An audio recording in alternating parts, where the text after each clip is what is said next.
విద్యార్థులకు పండగే పండగ. మరో 2 రోజుల పాటు సెలవులు. విద్యార్థులకు ఇప్పటికే వరుసగా 5 రోజుల పాటు సెలవులు వచ్చాయి. ఆగస్టు 15 నుంచి 19 వరకు సెలవులు వచ్చాయి. బాగా ఎంజాయ్ చేస్తున్నారు. మరో 2 రోజులు కూడా సెలవులు రానున్నాయి.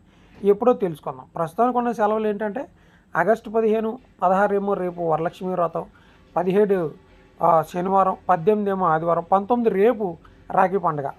ఓకే, ఇలాగ వరుసగా సెలవులు అయితే వచ్చినాయి. అయితే 17 శనివారం స్కూల్కి వెళ్ళే అవకాశం ఉంది. అది కూడా సెలవు ఇస్తే వరుసగా ఒక 5 రోజులు సెలవు వస్తుంది. ఇంకా ఆదివారం, సోమవారం కలిపి రాఖీ పండుగతో కలిపి 2 రోజులు సెలవు ఉన్నాయి. వాటితో పాటు ఇంకో 3 రోజుల పాటు సెలవులు వచ్చే అవకాశం కూడా ఉంది. ఈ ఆగస్టు 4వ వారంలో ఈ ఆగస్టు 21వ తేదీన భారత్ బంద్కు పిలుపునైతే ఇవ్వబోతున్నారు. సో ఈ బంద్ కారణంగా కూడా ఒక రోజు సెలవు కలిసి వచ్చే అవకాశం ఉంది. ఇంకా ఆగస్టు 25, 20 తేదీలో విద్యా సంస్థలు సెలవులు ఉన్నాయి. ఎందుకంటే ఆగస్టు 25 ఆదివారం, అలాగే స్కూళ్ళు, కాలేజీకి హాలిడేస్. ఇంకా 26వ తేదీ కృష్ణాష్టమి కనుక ఆ రోజు సెలవులు ఇస్తారు. సో దీంతో కలిపి వర్షాలకి వాటికి కలిపి మరో 3 రోజుల పాటు సెలవులు ఇచ్చే అవకాశం అయితే ఉందన్నమాట. సో బంధులు, వర్షాల పండగల కారణంగా మరో 3 రోజుల పాటు 2 తెలుగు రాష్ట్రాల్లో కూడా సెలవులు ఇచ్చే అవకాశం అయితే ఉంది. ప్రస్తుతానికి మాత్రం ఇదే అప్డేట్. Thank you.